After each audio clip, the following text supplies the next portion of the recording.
Hello there, welcome back to the Chap's Guide. My name is Ash and I am your host on this journey through men's style, self-development and personal grooming. Now, a little while ago I did a video on being a style leader. I talked about an example that a viewer had written in, how they had transformed the clothing and the sartorial level of their workplace by being a transformative style leader themselves. Now today I am going to give you some tips to become a style leader in your life, because let's not forget for 1 minute, style is not just wearing clothes, all right? It's a lot more than that. The way that you dress tells people something about you. It is an expression in visual form of your personality. You can demonstrate to people that you're somebody who's got a good attention to detail. If you're wearing, shiny shoes or have great creases in your trousers.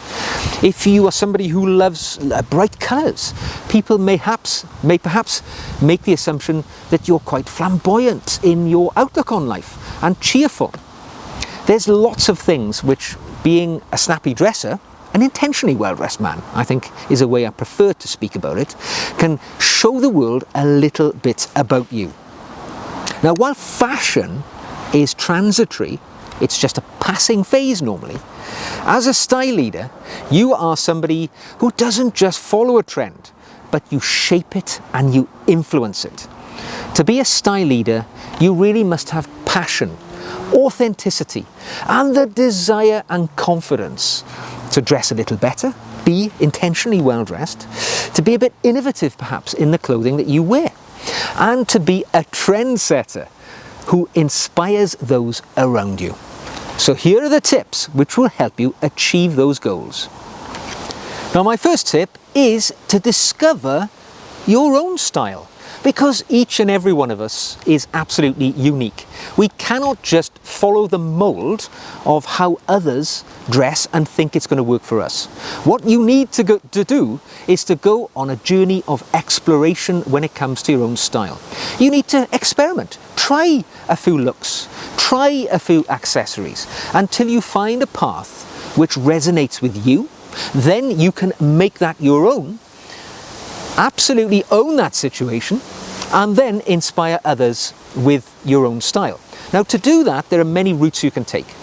You can simply read lots of books. You can read about style and, see some of the paths which have been taken before and try a bit of this path, try a bit of that path, mix them all together until you find something which works for you. You can look on platforms like Pinterest and find different looks and items of clothing which you would like to introduce into your own wardrobe. Or a route which I like to take, do some research and find something of a style icon or a style mentor. Somebody who's gone before, doesn't matter what era, because style is timeless. It is only fashion that is transitory. Find somebody who's gone before and follow their lead. You might look back to the golden era of men's style, as it's often described, the 1950s and 60s, where there were men like Cary Grant, David Niven, Frank Sinatra, and all of those classically well-dressed men. Or you may wish to come up to the more modern era. Look at the James Bond characters, the way that, the Bond sort of actors have played it and the different styles of clothing. Daniel Craig with Tom Ford, and others with the Savile Row style. But find your own path, and then you can inspire others on that same journey. Now, my next tip for you to be a good style leader is confidence. Right? It's probably the most important attribute that a style leader will need. You need to exude confidence in the way that you dress. It's no good feeling half good about the clothing that you're wearing. And maybe you think, I like this jacket, but it makes me look fat, or it makes me look too broad across the shoulders, or it makes me look as if I've got, sort of sloping shoulders. You have to have confidence in the clothing that you wear. You need to commit to that look.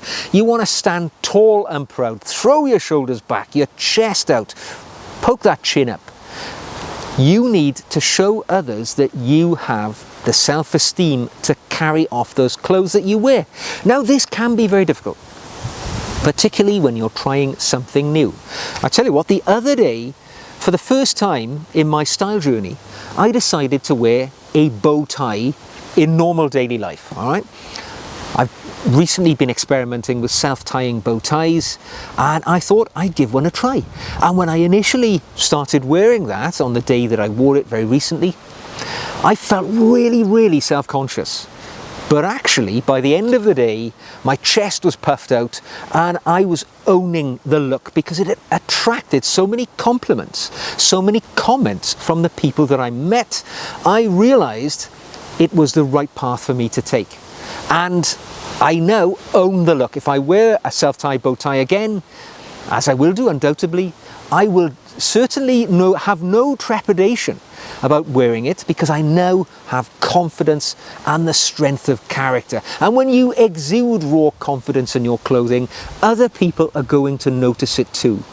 And they will then want to follow your example. And that, sir, is when you know that you are a style leader, not a follower. My next tip for you is do not worry about the rules of style.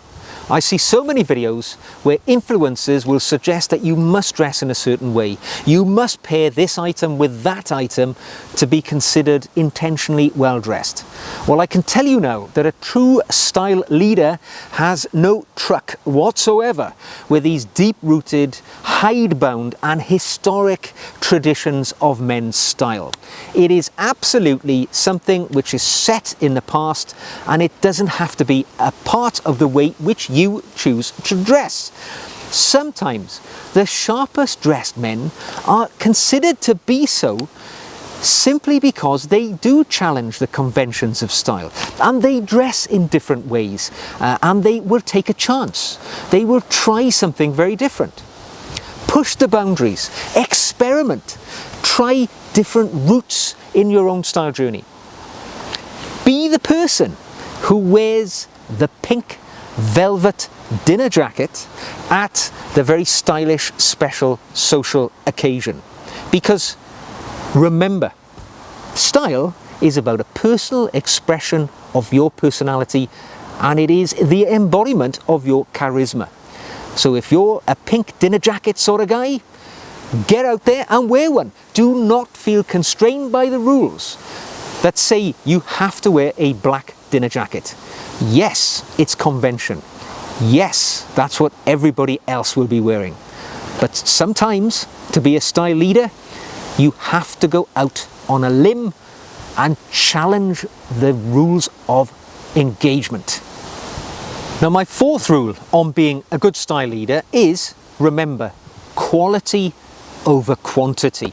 Always invest in the highest quality items that you can reasonably afford, and there are very good reasons for that. Firstly, if you wear something cheap, it's going to drag down the entire outfit. Nothing worse than a cheap pair of shoes. It can make a very high quality suit look absolutely as if it's been bought in a supermarket. Going the cheap route never pays off, because if you go down the quality route, not only will the item look better, it will look more sophisticated and raise your overall social capital by being known as somebody who dresses in a quality way, but also that item is going to last longer, and more than likely it's going to be more readily repairable when it wears out or it becomes damaged in some way. Quality always pays back your investment in time. Buy a small number of timeless quality items for your wardrobe and make them the linchpins of everything else around it. A high quality blazer, high quality shoes, high quality shirts. These items will be identified as high quality, and they will signal you out as somebody who's a quality person. Now, if you're undecided what is quality and what isn't, a very good way of finding out or choosing a path to follow for me is the Royal Warrants Association. Now, members of the royal family here in the UK who are sartorially really quite elegant, particularly our King Charles, they are allowed to give royal warrants out to the people who dress them and provide services for them. So if you want to know what shirt the king wears, or where he goes for his suits or his shoes, have a look on the website of the Royal Warrants Association, and you will typically find the quality clothing items that are worth investing in for your wardrobe. Now, my penultimate tip for being a good style leader is pay attention to the detail, because a true style leader knows that it is the small details that make all the difference. Whether it's the accessories within the outfit you're wearing or your personal grooming, all these little parts all slot together and they contribute to the overall picture that you're somebody who's imbued with self-confidence and an understanding about the way he dresses and the way that it makes others respond to him and how he responds himself to the world. So pay attention. Now, the thing with the accessories, sometimes it might seem pointless because, you know, you are the only person who knows that your pocket square may have cost a small fortune and you bought it from Rampley & Co. Or that the bow tie that you're wearing was self-tied. You taught yourself how to do it and there's your bow tie in a unique fashion. Or that this morning when you got up, you shaved with the finest shaving cream from Taylor's of Old Bond Street or George Trumper. All of these little attributes come together in your personal style and make you a style leader. Nobody will ever know, but you will know. And remember, style is about self-confidence. All of these little touches make you a better style leader without anybody else in the world knowing. So pay attention to the details and it will become evident in the way that you carry yourself. Now, my final tip for you on being a good style leader is network, research, and learn as much as you can about the art of style if that's what attracts you. That's what you find interesting about the power of being an intentionally well-dressed man. You know, connect with other people who share a similar interest to you. You know, you can join groups, clubs, join the Rotary Club, join other groups where you know there's going to be well-dressed men. If you're in a workplace, volunteer for additional duties if there are activities taking place, because you know men who have ambition and strength of character are likely to also be volunteering in those situations, and you can learn from them and share their experiences to make your own experience more profound. The internet is an amazing place for learning and research. You know, YouTube, for instance. Subscribing to this channel is going to keep giving you more information about men's style. But read newspapers, read magazines, publications, where you can discover about innovations and trends. Or even look backwards in time and rediscover the styles of the past. Maybe from the golden era of men's style, the 40s and 50s. See how people used to dress. And you might think, well, do you know what? I really love that style of collar, that type of tie. And you can reintroduce them into your own wardrobe to positive effect in your life. But remember, being a style leader is a constantly evolving journey. You don't just learn how to dress well tomorrow and forget about it. You have to keep enjoying it. Connect with others, have fun, learn, read, and be ready to change when the opportunity presents itself for you to evolve your own style. So in conclusion, I would just remind you that being a style leader is just about having some courage in the way that you dress and the way that you wish to project yourself to the world and the other people around you. And if that means that you take them on a journey with you, as you've inspired them to follow you, that will make you a style leader. So just have the courage of your convictions. If you want to wear a pocket square and nobody else you know does, it doesn't matter. Go ahead and wear a pocket square. It is not about being better than anybody else. It is truly about being the best version of yourself. So go out there and carve a path in the world of the intentionally well-dressed man and leave your footprint on the world of style. Now, if you've enjoyed this video, I would appreciate it if you give it a thumbs up. If you would like to see more, click subscribe. If you'd like to leave a comment, drop it into that comment section below. You can support the channel by buying me a coffee or even becoming a patron, and you will benefit from the additional video content which I provide for my patrons. Or the links to all of that is in the show notes below. So until the next time, be a style leader. Leave that footprint of style on your world, and I will see you again very soon.